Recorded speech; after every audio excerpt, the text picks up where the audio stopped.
lot of people ask me all the time, how did you make it? How did you make it?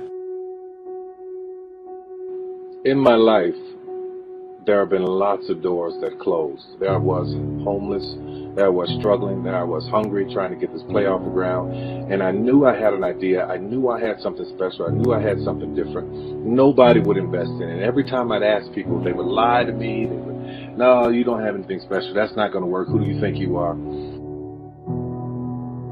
If there are people who are telling you what you can't do, this won't work, you won't be able to make it, that's not going to happen, don't listen to them. And don't worry about when doors start to close.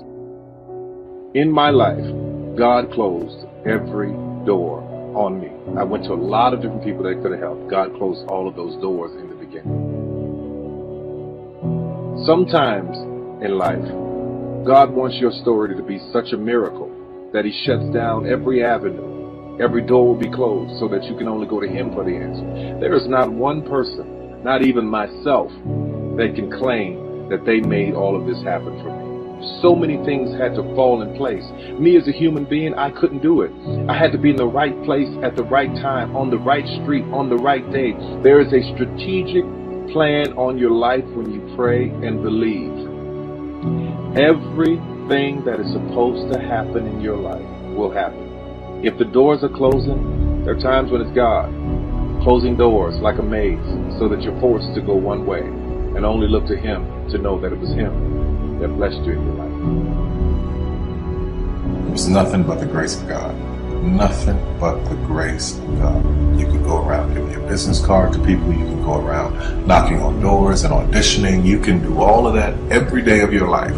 You can plant seeds all day long. When a seed is planted in the ground, all you can do is water it. You cannot control the sunshine, you cannot control the weather, and you cannot control whether the locusts will come and try and destroy it. All you can do, water it and believe. That is what allowed me to be in this position right now. I would not stop believing. I planted my seed. I worked really hard. My only idea, my only focus was to do my one play. And I knew if I could get that to work, everything else would come to pass. If you spread the water across many, many seeds, you don't have as much water for one seed. So focus on one thing, make it your priority, and stick with it no matter what. No matter how many people told me no, no matter how many people lied to me, no matter how many times I put the show up and nobody came. When I did my very first show, I worked my butt off and saved $12,000 tax returns. Thought that 1,200 people would come over a weekend and 30 showed up, and I knew every one of them. That was in 1992.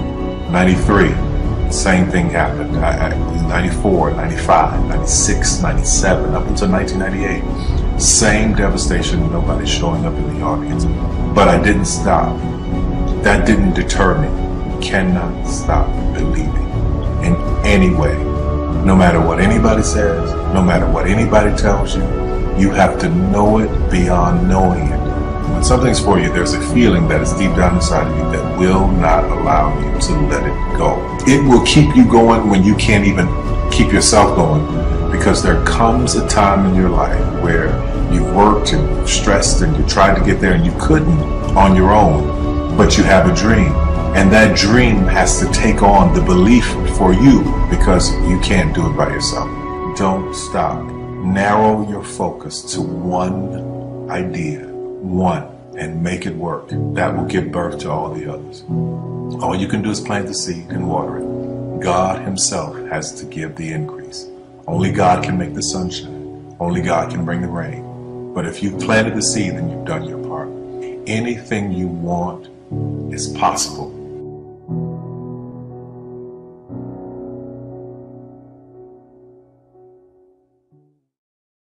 I was in my comfort zone.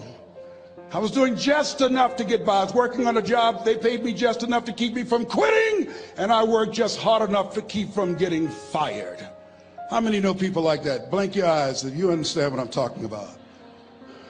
I was powerful. I knew I could do more. But when my mama died, it took something out of me.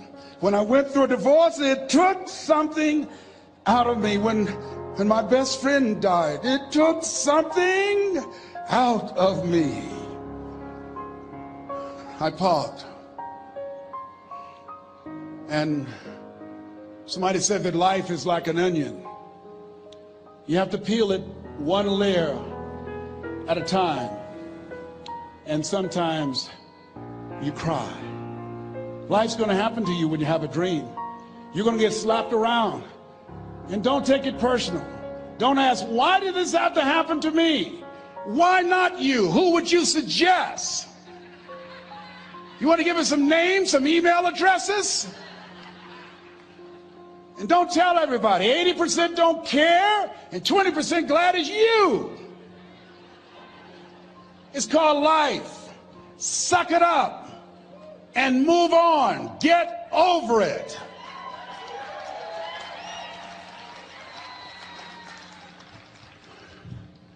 It happens to everybody.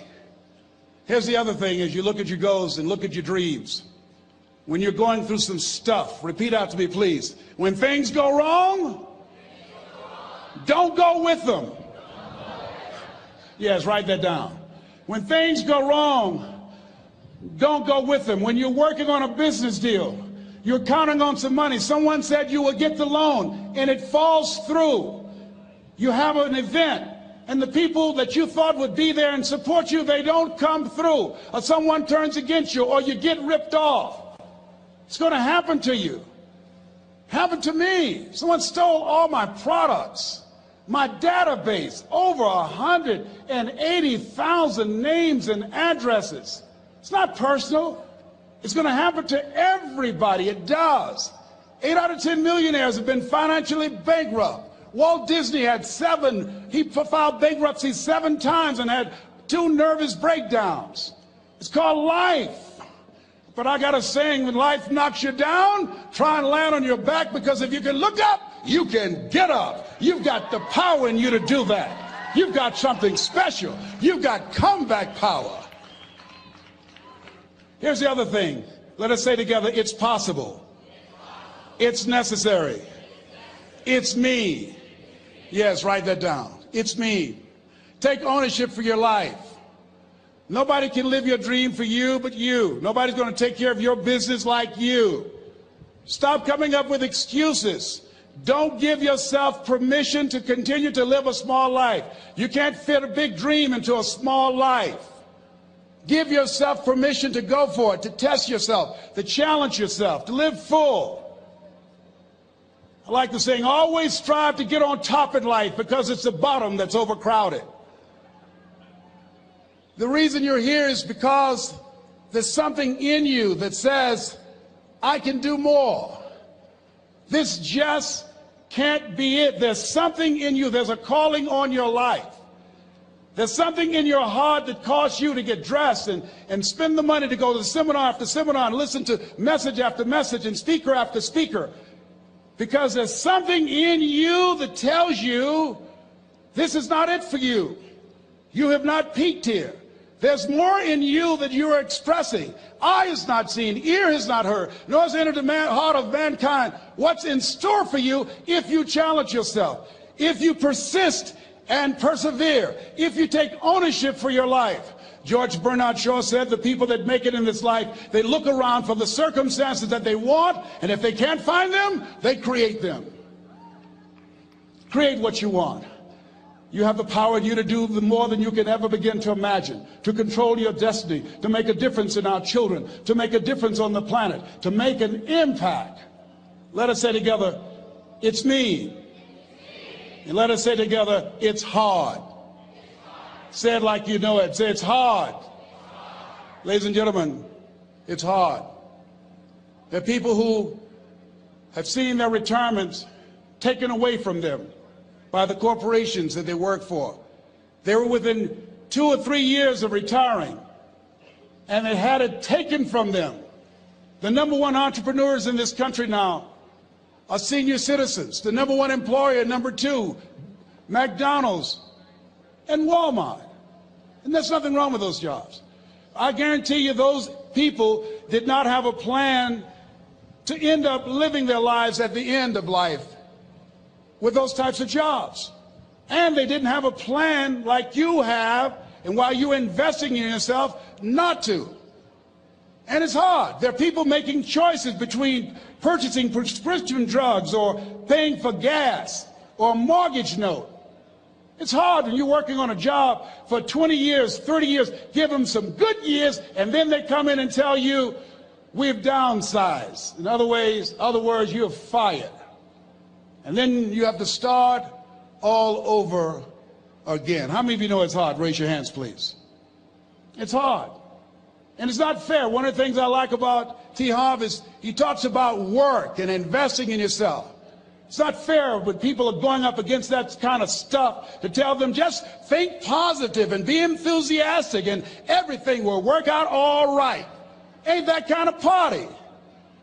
It's hard. Life will put some knots on your head.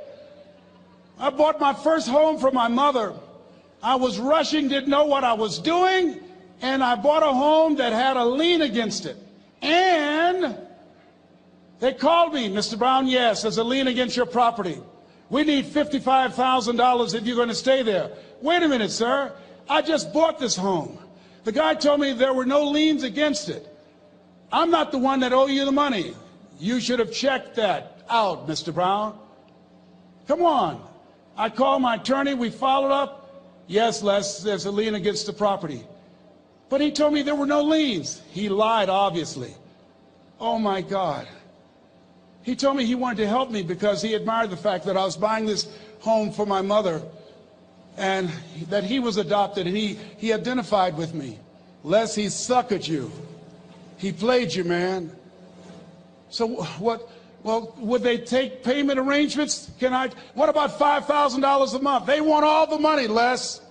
They want all the money, or you're going to have to get out. The house is going up for sheriff's sale. Do you have it? No, I don't have them. Can they give me some time? Tell them to give me 3 months, please. Give me 3 months. My mother's in her 70s, man. She has a bad heart. Don't do this to me. This is my dream. Don't do this, man. Please, let me talk to them.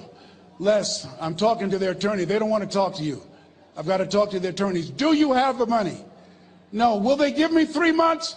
No. What about 2 months? No, Les. They want the money in 7 days. Oh, my God. Let me call you back. I'm not sure. And I walked the floors thinking, God, how could this happen to me? I got to figure this out, huh? I got to figure this out. And it seemed like the days are just ticking off, ticking off. Thursday, I had to call them and let them know. They called me, Les, do you have the money? No, I don't. Friday, you have to leave. The sheriff will be there. You're going to have to leave, Les. They're going to take my house. What about my down payment? You lost it, Les. You lost it. Okay. I got to go. Yes. I prayed, Lord, please, if you show me that you're real, if you're really real, you think Paul worked for you, you haven't seen anything. Don't let me lose this house and watch what I'll do for you. I was trying to cut a deal. Have you ever tried to cut a deal? It's amazing how spiritual you get when you get in trouble. You know what I mean? When I was diagnosed with prostate cancer, I was going to bed with the Bible and the Holy Quran and Science of Mind and Joel Goldsmith, everything I could find. I was praying to Jesus, Yahweh, Melchizedek, everybody. I was calling on everybody. It's amazing. And here I was walking the floor, 3 o'clock in the morning, and I had to go and wake my mother up. I got on my knees and I said, Mama, I said, I need you to wake up. She said, what's wrong, Leslie? I can hear you walking back and forth. I'm not asleep, son. I said, there's something I need to tell you. She said, your eyes are red. Why are your eyes red? Because I feel so stupid now. Why? We got to move tomorrow. Why, Leslie? There's a lien against the property and they want $55,000 and I don't have it. And we're going to be set out tomorrow. We have to go back to Liberty City. So she said, it's okay. I don't like this house anyhow. I said, why? She said, because of my arthritic knees, it hurts my knees when I go up the steps. I said, and why didn't you tell me? Because you were so happy. I just said it because You were happy. I'll live in a shack with you, boy. I love you. It's not the house. I love you. I love all my children. I said, thank you, Mama. Thank you. And the next day when we were in the truck going back to Liberty City, and we pulled down 68th Terrace, the neighbors came out and said, wow, Mamie, y'all coming back? Are you back? Yes. What happened to the home your boy bought for you? Those boys you adopted. Leslie didn't do a title search. He made a mistake. And boy, I was so humiliated. How many ever made a mistake that you were just humiliated? Raise your hands. I was devastated. I was taking the furniture off the truck, and my mother came, and I was crying. And she said, boy, I said, yes, ma'am. She said, hold your head up. I said, Mama, I can't. She said, hold your head up. I said, why? Look what I've done. She said, it's okay. It's okay. You are going to make a lot of mistakes in life, young man. You're going to fail your way to success. You have nothing to be ashamed of. Keep your head up and take that furniture back in the house. I said, yes, ma'am. And I learned something from that. If you ever go through something, hold your head up. If you ever make a mistake, hold your head up. If you ever do something that everything goes wrong, life catch you on the blind side, hold your head up. It's not over. Goethe said, that which does not kill you will make you stronger. Hold your head up. Shake someone's hand on your right and left and say, hold your head up.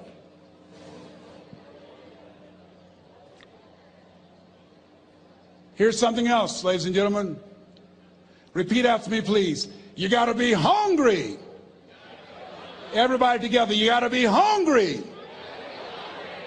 I'll never forget Mr. Washington said, Mr. Brown, yes, sir. What do you want to do with your life, young man?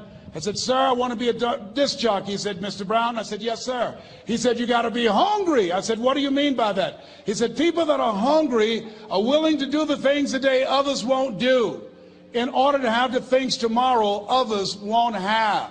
People that are hungry are willing to invest in themselves. People that are hungry will go to seminars and workshops. People that are hungry are always searching, always seeking higher ground. So how do you want to make it? I said, I want to be a disc jockey. He says, good. Here's what to do. He said, I want you to read 10 to 15 pages of something positive every day. He said, you don't get in life what you want, you get in life what you are. You must program yourself to success. He said, I want you to listen to Earl Nightingale and Zig Ziglar. Listen, faith comes by hearing and hearing and hearing. He said, I want you to change your relationships.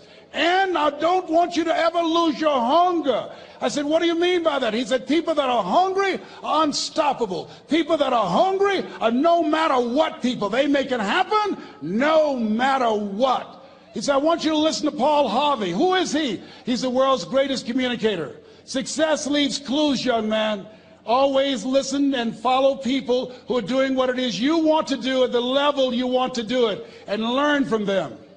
I told T. Hobb when we were standing by the stage, I said, hey man, I want to work more with you. I want you to coach me. I want to learn from you. See, I found you're never too old to learn, and you're never too young to teach. Always have a thirst for learning. So I listened to Paul Harvey every day on the radio. While in school, I would go out and listen in his car. He gave me his keys. I was working to develop myself. And I continued to listen to motivational messages, and he would take me to see the late Dr. Norman Vincent Peale, who wrote the book, The Power of Positive Thinking. I toured with him before he passed. You have something special. You have greatness within you. Don't allow your circumstances to determine who you are. Don't allow your negative thoughts to hold you back. You have something special. You can do more than you can ever begin to imagine. Dr. Peale was an incredible man. I admired him when he spoke. He gave me goosebumps. I can feel him in my heart. And And I never forget, we were coming back to the school, and Mr. Washington said, Mr. Brown, yes, sir. When Dr. Peel spoke, you didn't move. When he spoke, you were hanging on every word. When he spoke, we didn't have to tell you to sit down and be quiet. Why? I said, sir, I could feel him when he talked. I felt like he was talking to me, sir. He said, he was. I said, but he doesn't know me, but he was speaking to you.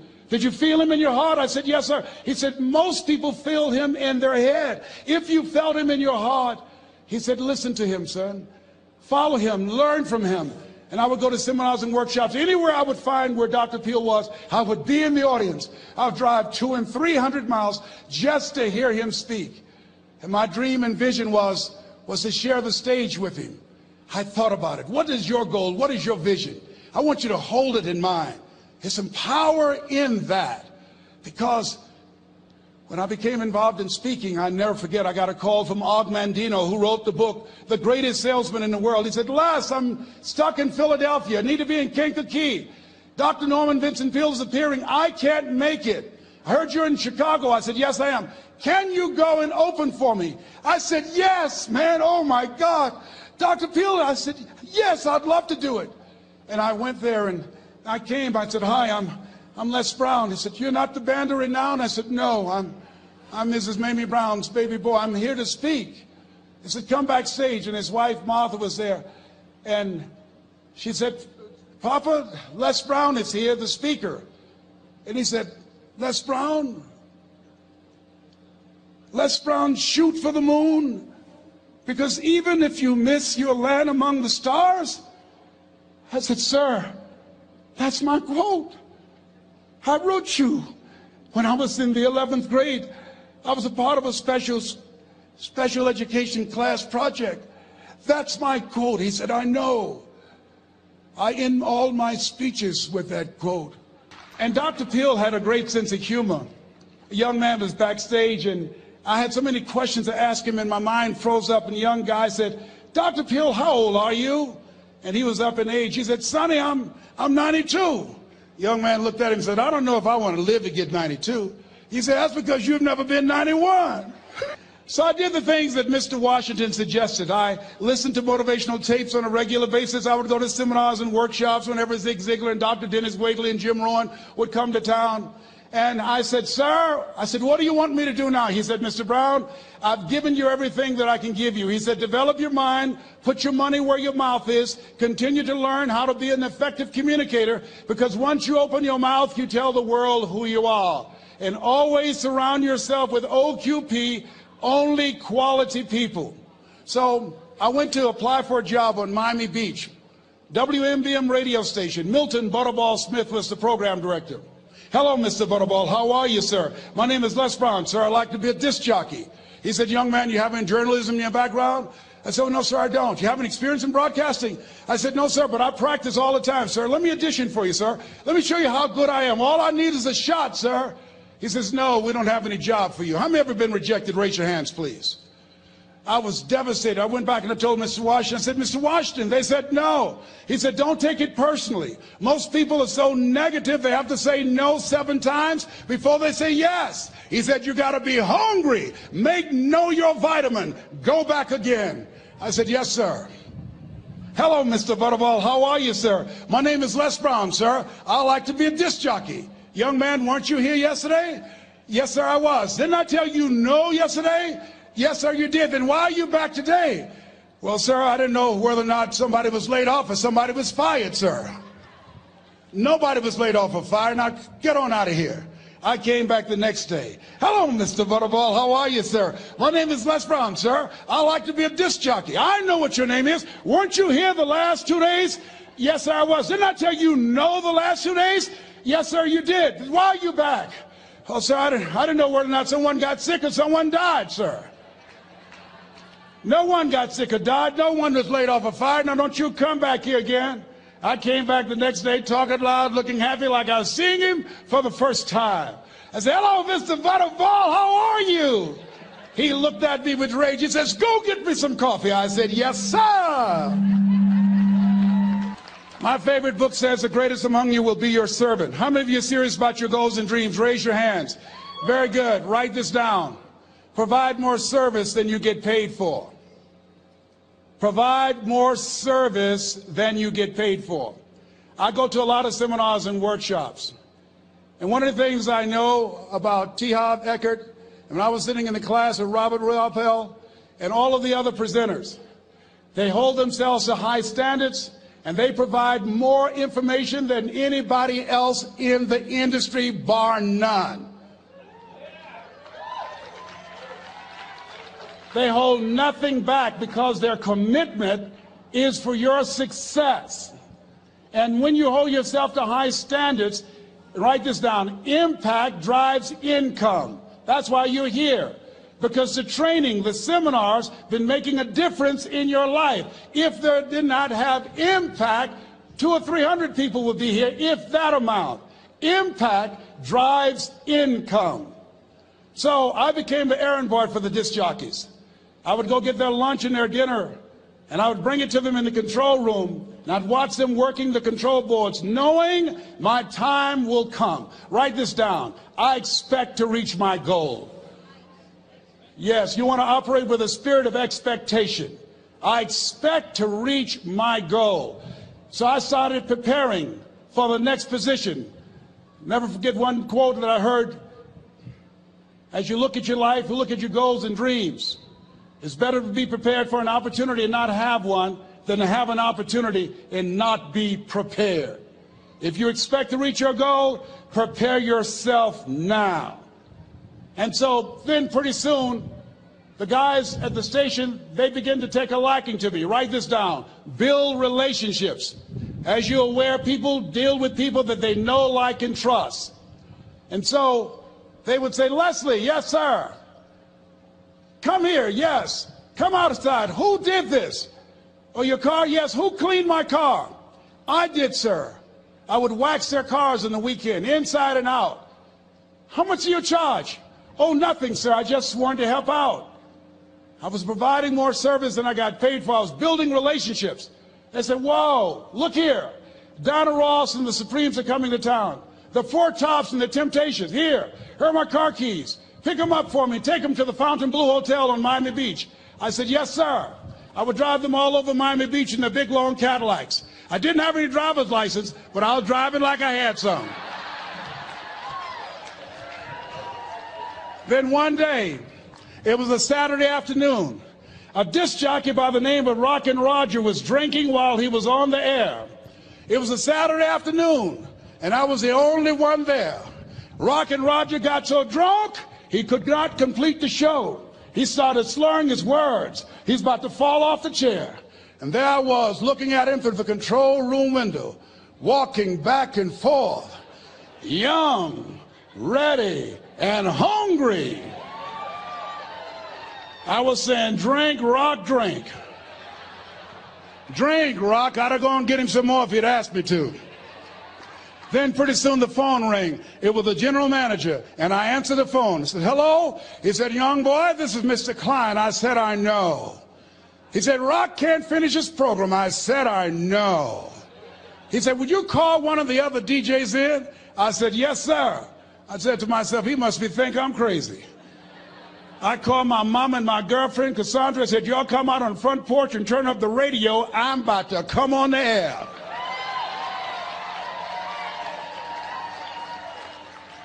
I waited for about 20 minutes, and I called him back. I said, Mr. Klein, I can't find nobody.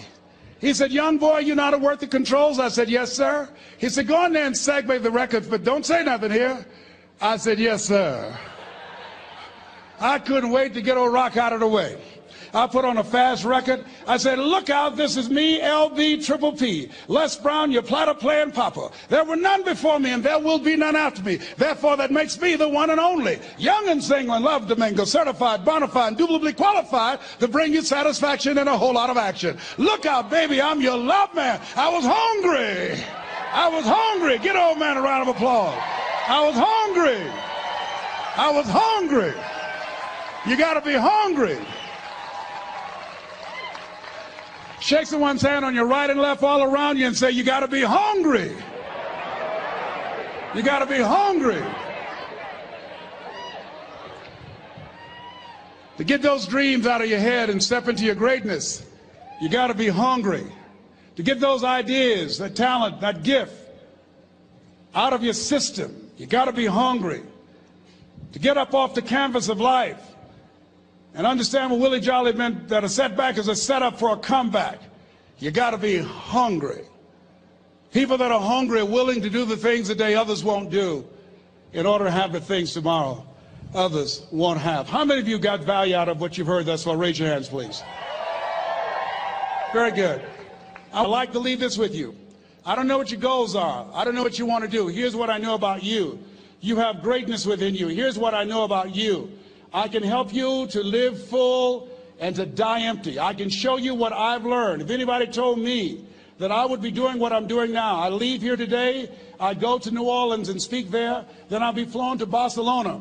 If anybody told me, given my circumstances, born in an abandoned building on a poor section of Miami, Florida, called Liberty City, if both my birth parents stood up and said, "Hello, son," I would not know either one. Being labeled educable mentally retarded, put back from the 5th grade to the 4th grade, failed again when I was in the 8th grade, no college training. Anybody told me the principles that I would teach you, that they would have the impact that it has had on my life. This Les Brown that you see, I did not know he existed. And I tell you that you have greatness within you. You have the ability to do more than you can ever begin to imagine. Come into the room with me, and I guarantee you your life will never be the same again. I like to leave this with you. I don't know what your goals are. Mine is to find a cure to autism. Mine is to find a cure to breast cancer and to prostate cancer. Mine is to work with our youth and to reduce the recidivism rate in our prisons and help young people learn how to become an asset to our society rather than a liability. Mine is to train speakers to become great communicators, to speak from their heart, not their heads, and teach them how to impact and create a new conversation so people can see the possibilities of life and overcome the possibility blindness that held me hostage for 14 years. I don't know what your goals are, but here's what I know about you, and I don't know you. You've got greatness within you. And I like to leave this with you, something my mother used to love to hear me say. "Leslie," "Yes, ma'am, Mama." "Say that thing for me, boy, that makes me feel good." I dedicate this to you, to the greatness in you, and to the dream that you showed up on the planet to produce. And it's simply this: if you want a thing bad enough to go out and fight for it, to work day and night for it, to give up your time, your peace, and your sleep for it, if all that you dream and scheme is about it, and life seems useless and worthless without it, and if you gladly sweat for it and fret for it and plan for it, and lose all your terror of the opposition for it, and if you simply go after that thing that you want with all of your capacity, strength and sagacity, faith, hope, and confidence, and stern pertinacity,